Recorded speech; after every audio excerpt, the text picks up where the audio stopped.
네, 슬기로운 라디오 생활 목요일 1부는 생활 속 상반된 의견에 대해서 이야기 나눠보는 시간 반찬 토론입니다. 휴대전화와 인터넷 사용이 늘면서 의견을 나누고 표현하는 방법과 장소도 다양해졌습니다. 자, 그러면서 서로 의견이 부딪힐 때 면대면이 아닌 비대면, SNS나 문자 같은 새로운 수단을 활용하면서 이 문제가 발생하기도 하는데요. 대량으로 전송되는 문자 때문입니다. 최근에는 정치권, 정치인들을 벗어나 일상 속에서 의견이 부딪히는 집단 사이에서도 일어나고 있는데요. 이렇게 대량으로 전송되는 문자를 두고 필요 이상의 의견을 보내는 문자 폭탄이다. 의견을 표현하는 또 하나의 방법이다. 의견이 나뉩니다. 애청자 여러분의 의견으로 더욱 풍성해지는 반찬 토론. 여러분은 어떻게 생각하시는지요? 문자 폭탄일까요? 문자 행동일까요? 단문 50원, 장문 100원의 유료 문자 샵 0945번으로 보내주시길 바라고요. 애플리케이션과 유튜브 보이는 라디오 댓글창으로도 참여 가능합니다. 자, 그럼 오늘도 함께 말씀 나눌 한국인사이트연구소 전민기 팀장과 함께 하겠습니다. 안녕하세요. 네, 반갑습니다. 전민기입니다. 예, 뭐 매주 말씀드립니다만 네. 오늘 이 주제도 조금 뭐 가볍진 않은데 네. 이게 저희 개인의 의견이 아닙니다. 그렇죠? 예, 각자의 의견이라는 점을 좀 말씀을 드리고 문자 관련해서 가장 먼저 떠오르는 건 역시 그 정치권입니다. 네. 정치권에서는 사실 오래된 그 논쟁 주제 중 하나 아니겠습니까? 그렇습니다. 이제 정치권의 문자 관련 사례들 좀 모아봤는데요. 그 최순실 국정농단 청문회가 열렸던 당시에 시민의 문자가 그 국민이 직접 자신의 의사를 표현할 수 있다는 점에서 사실은 그 새로운 민주주의의 행보, 그다음에 시민들의 적극적인 정치 의사 표현 수단으로 등장을 했습니다. 예. 그래서 박근혜 전 대통령 탄핵 정국에서 탄핵 반대 의견 지닌 의원들의 정보를 공개해가지고 네티즌이 해당 국회의원들 그 휴대전화 번호 공개하고서 대량으로 이제 문자 전송 시작했거든요. 예. 그 정치적 의사를 국회의원들에게 직접 표출하던 국민들이 어떤 새로운 정부의 인사나 정책에 반대하는 국회의원들에게도 계속해서 이제 문자를 전송을 하기 시작했어요. 예. 그러다 보니까 이제 국민의당 가족에 대한 뭐 협박이라든지 표현의 자유를 넘어선 문자 등의 이유로 해서 지난 2017년이죠. 5월에 그 문자 피해 대책 태스크포스를 구성하고서 예. 소속 의원들에 대한 문자 폭탄에 대해서 법적 대응했습니다. 그리고 또 비슷한 시기에 자유한국당 또 세 차례에 걸쳐서 소속 의원들에게 보내진 문자 취합해가지고 발신자들을 개인정보보호법상 위반, 공무집행방해죄, 협박죄 이런 혐의로 검찰에 고발했던 일이 있습니다. 예. 뭐 정치권에서는 말씀드렸습니다만 오래된 논쟁 주제 중 하나이기도 한데요. 네. 이게 문자 행동일까요? 문자 폭탄일까요? 글쎄요. 이게 뭐 저는 문자 행동이라고 보고 있거든요. 그 약간 조건부의 찬성이긴 합니다만 뭐 막 심한 욕설이라든지 뭐 가족을 비방한다든지 이런 내용이 아니라면 나와 좀 다른 의견에 대해서 그 의원들에게 좀 전달할 필요는 있지 않나 생각을 합니다. 예. 일단은 전민기 팀장은 문자 행동이다. 네. 라고 하셨는데 지난번에 문자는 아니지만 그 전화폭탄을 받으신 것으로 알고 있습니다. 전화폭탄 받았어요. 예. 그때 당사자로서는 어떤 마음이셨습니까? 그때 저는 이제 늘 뭐 어떤 주장을 하든지 방송에서 나와 다른 생각이 있다라는 점을 늘 이제 생각을 하고 있거든요. 예. 그래서 뭐 회사에도 전화하시고 저희 대표님한테도 전화하시고 그러셨더라고요. 예. 뭐 그렇지만 뭐 저는 그냥 겸허히 받아들였죠. 뭐. 예. 저 같은 경우는 좀 폭탄이라고 생각하는데 이게 좀 많이 심각해진다면 긍정적인 요소만을 볼 수는 없을 것 같습니다. 각각의 주장이 사실 첨예하잖아요. 맞아요. 어떻습니까? 그 국회의원들 발언 보니까요. 윤희수 국민의힘 의원은 의견이 다르면 좌표 찍어서 문자폭탄 하라고 아이들에게 가르칠 것이냐 이렇게 말했고요. 김용민 더불어민주당 의원은 문자폭탄 같은 경우는 민주주의 사회에서는 그런 적극적인 의사표시는 권장돼야 한다 이렇게 이야기를 했고요. 하태경 의원은 문자폭탄 받을 때가 전성기다 또 이런 말도 했어요. 그래서 민주당 내에서도 좀 의견이 나뉘는 상황인데 뭐 꼬리가 몸통을 흔드는 격이다. 몇 안 되는 강성 지지층이 분위기를 주도한다라는 의견도 있고 김두관 민주당 의원은 이 문자폭탄이 당원의 애정이다. 왜 당원의 목소리를 들어야지 안 듣겠다고 그러냐. 문자 예. 폭탄 그거는 선출직으로서 감당해야 되는 거 아니냐. 이렇게 좀 의견들이 역시나 예. 좀 첨예하게 나뉘고 있습니다. 이거 뭐 당을 떠나서도 그렇죠. 국회의원들 간의 생각이 다른 거니까. 여러 의견들이 있거든요. 예예. 네. 생각해 보면 우리 선거철에 정치인들 문자 좀 잔뜩 보내지 않습니까? 맞아요. 어떻게 보면 좀 견뎌야 되는 거 아닙니까 이거? 그러니까 이런 것 같아요. 그러니까 본인들이 필요할 문자는 보내고 예. 내가 듣기 싫거나 좀 불리한 건 받지 않겠다. 이것도 좀 국민들이 납득할 수 있을까? 저는 좀 그런 생각입니다. 예. 그래서 문자가 뭐 5천 통씩 오는 상황도 발생하고 박주민 의원은 그 아이가 아플 때 전화 문자 계속 와서 전화를 못 쓰는 상황이 좀 난감했다는 이야기도 하시더라고요. 그래서 예. 의견을 넘어서 좀 자극적인 문자도 많은 상황이어서 제가 이제 말씀드리는 거는 도를 넘으면 그렇죠. 이거는 문제다. 그래서 예. 왜 댓글도 사실은 악플이 달릴 수가 있습니다. 뭐 나와 반대되는 의견을 달 수 있지만 예. 거기에 말도 안 되는 주장을 한다든지 루머라든지 뭐 이런 걸 퍼뜨린다거나 아니면은 가족에 대한 공격, 그렇죠. 그다음에 뭐 욕설 이런 부분은 취합해서 다 요즘에는 고발하잖아요. 예. 그러니까 저는 그것과 그냥 같은 상황으로 봐야 된다 이렇게 생각을 하고 있습니다. 예. 저희가 의사가 합치되는 부분은 아무래도 그 도를 넘으면 맞아요. 예. 고민을 해야 된다. 이런 서로 의사는 합치가 되는 것 같고 네. 정치권뿐만 아니라 요즘은 이해관계가 좀 부딪히면 문자 행동 혹은 뭐 폭탄이 발생하기도 합니다. 네네. 최근 아파트 내 택배 차량 운행과 관련해서 주민들과 갈등을 빚고 있는 택배 노동자들 입주민에게 받은 문자를 공개하면서 논란이 좀 되기도 했잖아요. 그랬었죠. 그 조합원들이 항의 전화하고 문자에 시달려서 예. 세대별 배송을 또 재개했죠. 그때 뭐 분실되면 책임질 거냐 무조건 집 앞으로 갖고 와라. 길거리에 택배 놔뒀다가 개인정보 유출되면 신고하겠다 이런 문자 폭탄을 보내셨다고 하더라고요. 예. 자 여기서 또 단서를 하나 달아야 될 것 같은데 그러니까 국회의원은 어떻게 보면은 모든 국민들이 아는 상황이고 그들의 예. 주장도 무엇인지 알고 그다음에 공인이잖아요. 어떤 면에서는. 그러니까 그분들에 대해서는 사실은 어떤 단체적인 행동을 할 수 있다고 봐요. 뭐 의견이 예. 다른 부분에 대해서 우리 사회는 늘 그렇게 해왔고요. 다만 저는 어떤 차라리 폭력적인 상황이나 직접 이 밖에서 모여가지고 예. 뭔가를 전개하는 것보다는 그래도 차라리 문자를 통해서 왜 내 의견이 맞는지에 대해서 전달하는 방법이 오히려 낫지 않을까라는 생각을 합니다. 전민기 팀장 좀 말씀을 정리를 하면 네. 아무래도 그 뭐 국회의원 같은 경우는 선출직이기 때문에 네. 국민의 목소리를 들어야 할 필요가 있다. 네. 그래서 뭐 이런 대량의 문자는 좀 이해를 해야 된다. 하지만 일상생활에서 네. 일반인들 그렇죠. 이런 아주 문자들은 조금 조심해야 되겠다 이런 맞아요. 말씀이십니까? 네, 그렇습니다. 예. 유튜브로 박조샘님께서는 전민기 팀장님 그 매주 수척해지시는 것 같다고 주제가 매우 좀 어려운 것 같다고 하시는데요. 아니 전혀. 그렇죠. 다이어트 중이에요. 다이어트라고 합니다. 또 하나 고민해야 될 부분도 있는데 네. 과거 한 TV 토론 프로그램에서 정책을 이야기하던 공무원 대량 문자를 받고 결국 또 법적 대응까지 갔습니다. 맞아요. 최근 문재인 대통령 백신 주사했던 간호사도 문자 때문에 좀 곤욕을 치르기도 했는데요. 이런 상황은 좀 민원으로 봐야 될까요? 어떻게 봐야겠습니까? 이거는 사실은 제가 좀 전에도 말씀드렸지만 예. 뭐 간호사 분이라든지 이런 분들은 그분이 속해 있는 뭐 병원이나 이런 데 전화는 할 수 있다고 봐요. 그것까지 어떻게 막을 방법은 없잖아요. 전화번호 다 공개가 돼 있으니까. 그러나 개인적인 문자를 해가지고 분명히 뭐 욕설이나 여러 가지 이야기들 하셨을 것 같은데 그거는 안 된다고는 의견이고요. 예.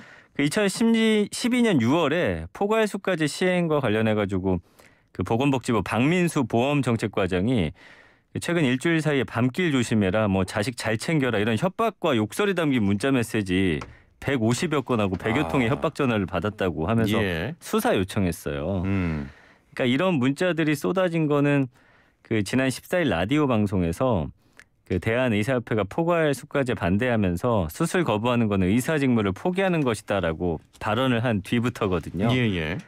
그러니까 박 과장 외에 진료 거부에 대해서 비판적인 입장 보였던 의대 교수 등도 뭐 협박 전화 문자를 받았다고 합니다. 예. 그리고 발신 표시 제한으로 이제 뭐 교사도 보복성 문자, 폭언과 욕설, 심지어 성추행 내용이 담긴 문자 메시지가 발송되기도 하고 뭐 교사분들도 이런 좀 문제되는 상황에 놓이기도 하거든요. 예.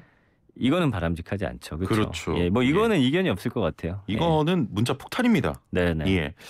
정치인은 공인이니까 그렇다 치더라도 저 민간인 개인정보인 전화번호는 대체 어떻게 알아내는 걸까요, 이걸? 이거 참 신기하게 제 번호도 어떻게 알아내셨는지. 아, 그래요? 가끔 이제 연락이 오기도 해요. 요즘에 이제 사실 이런 방법이 아니더라도 DM이라든지 그렇죠. 뭐 예. 여러 형태로 해가지고 이제 제가 했던 발언들 좀 문제가 된다 싶은 것들을 보내주시기도 해요. 근데 저도 사람이기 때문에 어떤 말하는 데 있어서 실수가 이제 내가 실수했구나 싶은 부분들도 있거든요. 예, 뭐 예. 그런 부분에 대해서는 사과할 수 있지만 뭐 그렇지 않은 상황에서 막 욕을 하시고 그러면 저는 뭐 그냥 닫아버립니다. 최근에 혹시 이런 경험이 있으셨나 보네요. 저는 이제 연락처로도 옵니까? 전화를 받은 적은 없어요. 전화는 이제 회사로 많이 오고 예. 그 뭐 DM이나 이런 부분으로 많이 SNS를 통해서 오죠. 예. 그럴 때 기분이 좀 어떠세요? 좀 기분이 많이 뭐 힘듭니까? 사람이니까 좋지는 않은데 처음에는 좀 당황했습니다. 처음에는 예. 약간의 그런 어떤 압박감이라든지 아주 작은 두려움도 느껴지기는 해요. 예. 뭐 그러나 경험을 하다 보니 뭐 괜찮습니다. 이제는 괜찮다. 네네. 예. 만약에 이런 좀 폭언과 욕설, 심지어 뭐 성추행이 담긴 내용의 문자 메시지도 발송되곤 하는데 네. 처벌이 됩니까 이거? 이게 심한 경우 처벌되죠. 예. 공포심이나 불안감 유발하는 협박성 문자를 반복해서 보내는 경우는 처벌 대상이 되기도 하고요. 정보통신망법상 불안감 유발 문자 메시지 반복 전송 뭐 이런 또 그런 구절이 있습니다. 그러니까 예. 계속 반복해서 상대를 막 협박하고 굉장히 불안감을 야기시키는 그런 문자들을 반복적으로 보낸다. 그건 처벌될 수 있고요. 그렇죠. 최근에 그 문제되는 스토킹 범죄도 사실은 문자 폭탄 중에 일부예요. 예. 밤낮 가리지 않고 뭐 나랑 사귀어달라 이런 문자를 수백 통 보낸 남성이 있는데 1, 2심 재판부는 처벌할 수 있다고 판결했습니다. 예. 그리고 대법원도 그 하급심 판단이 옳다고 보고서 오늘 그 정보통신망 이용 촉진 및 정보보호 등에 관한 법률 위반 혐의로 그 기소가 됐는데 이 사람에 대해서 벌금 200만 원 선고한 원심 판결을 확정했고요. 예. 그리고 반복되는 악성 민원은 처벌 대상이라는 거 아셔야 됩니다. 그 서울 지하철 고객센터 6개월 동안 전화 38회, 문자 840회 정도를 보내가지고 열차 지연이 기분 나쁘다. 그런 이유로 욕설, 뭐 고성, 반말 직원들 괴롭혔던 예. 악성 민원이 유죄받았거든요. 예. 그래서 대법원에서 징역 6개월에 집행유예 2년, 사회봉사 160시간의 양형을 구형받았어요. 예. 그리고 형법 314조 및 정보통신 이용 촉진 및 정보보호 등에 관한 법률 제44조 74조에 공포심 그 불안감을 유발하는 그런 것도 적시가 되어 있습니다. 예. 그러니까 이런 건 주의를 하셔야 돼요. 그렇습니다. 예. 말씀을 드리면 네. 지금 뭐 문자 폭탄을 뭐 밤낮으로 보내고 또 조금 전에 그 지하철 고객센터에 6개월간 네. 열차 지연이 기분 나쁘다는 이유로 이렇게 직원들을 괴롭혔던 사례 같은 경우는 처벌이 됩니다. 맞아요. 예. 그리고 저는 이것뿐만 아니라 뭐 예를 들어서 그런 것도 있잖아요. 요즘에는 진짜 좌표 찍어가지고 그러니까요. 단체들이 한꺼번에 이제 예. 움직이세요. 가가지고 이른바 좌표 찍는다고 하는데. 네, 뭐 별점 폭탄을 준다든지 뭐 여러 형태로 하고 계신데 그 부분은 좀 지양돼야 되지 않을까. 그렇습니다. 예, 생각을 합니다. 이지화 천사님께서는 문자 행동은 정당합니다. 특히 국민의 대표인 정치인들에게 하는 국민의 문자 행동은 당연한 의사 표시입니다라고 하셨고, 그렇죠. 아름지은 아빠님께서는 손편지로 항의 서한을 보낸다면야 이토록 관심이 있구나라고 생각이라도 하지 흔히 얘기하는 복붙 컨트롤 CV 한 문자가 수십 통씩 오는 건 정말 아닌 것 같습니다라고 하셨고요. 9177번님 문자 폭탄 안 당해본 사람은 모릅니다. 정당한 방법으로 획득한 정보로 정당하게 의사 표현해야 합니다라고 또 의견 주셨고요. 0844번님께서는 이게 왜 문제가 되죠? 시대가 변했으니 그에 맞는 의견 게재를 하는 건데요. 역시 또 오늘 같은 경우도 의견이 많이 좀 갈리는 것 같습니다. 자, 여러분의 생각은 어떤지 단문 50원, 장문 100원의 유료 문자 샵 0945번 또 애플리케이션 댓글창과 또 유튜브 댓글창으로도 여러분 참여하실 수 있습니다. 오늘 그 좀 아무래도 주제가 네. 좀 쉽지 않은 주제이기 때문에 네. 참여가 조금은 낮은 편인데 네. 전민기 팀장님 입장을 계속 들어보니까 문자 행동이 아니라 이건 문자 폭탄이다라고 점점 그 말씀하시는 것 같아요. 아니에요. 조건부. 그러니까 문자 행동을 사실은 그러니까 아까도 이제 뭐 여러 단서를 달았지만 예. 정치인이라면 사실은 국민의 의견을 듣는 입장이잖아요. 근데 예. 저는 아까 저기서 공감됐던 게 진짜 손편지를 쓰셔가지고 예. 네 꽃이라도 하나 붙여서 보내면 좀 정성스레 읽고서 좀 이런 의견도 있구나 하지 않을까. 그러나 아까 말씀드린 대로 막 복사 붙이기 해가지고 진짜 똑같은 이런 말 같은 게 계속 오면 그 읽겠어요. 예. 그 뭐 효과가 없다고 봅니다. 그렇습니다. 그러나 그 문자 행동은 할 수 있다라는 거죠. 왜냐하면 뭐 우리가 사실은 나의 어떤 의사를 전달하는 방법을 찾음에 있어서 공개되지 않은 번호를 뭐 찾아내서 개인 정보를 막 캐가지고 신상 정보 캐는 건 안 되지만 사실은 뭐 국회의원 이런 분들은 좀 그런 번호 같은 것도 많이 노출이 되어 있고 그런 상황이잖아요. 당연히 그 일반 시민을 향한 이런 문자들은 당연히 지양해야 되는 거지만 선출직 공무원의 경우, 국회의원의 경우는 좀 국민의 목소리다 이렇게 생각하시는 거죠. 그렇죠. 예. 4812번님. 선출직 국회의원과 일반인 대상은 다릅니다. 수사로 처벌할 경우를 구별해야 할 것 같네요라고 하셨고요. 네네. 3397번님. 예전 우리가 대자보를 붙이고 더 옛날에는 신문고를 울리고 상소문을 올렸던 것처럼 문자로 시민들의 의견을 표현하는 건 나쁘지 않다고 보는데요. 예의는 갖췄으면 좋겠습니다. 욕설은 안 되고요라고 하셨네요. 사실은 그 예의를 갖춰서 보내는 분들이 많이 없기 때문에 이런 그렇죠. 아마 이야기가 나오는 걸 거예요. 예. 전민기 팀장님 같은 경우는 방송 이제 많이 하시기 때문에 뭐 악플도 달릴 텐데 악플이 났습니까? 무플이 났습니까? 악플이 난 것 같아요. 그래도 그게 관심이 일부라는 건가요? 왜냐하면 예전에는 뭐 제가 무슨 말을 하든 사실 관심이 없으셨는데 이제 최근에는 그러다 보니까 저도 말 한마디 한마디 할 때마다 좀 더 조심하게 되고 한 번 더 생각하게 되고 좀 더 깊이 고민하는 그런 계기가 되거든요. 어떠세요? 지금 무플이신 것 같은데. 저는 거의 무플입니다. 이거 받으면 어떡해요?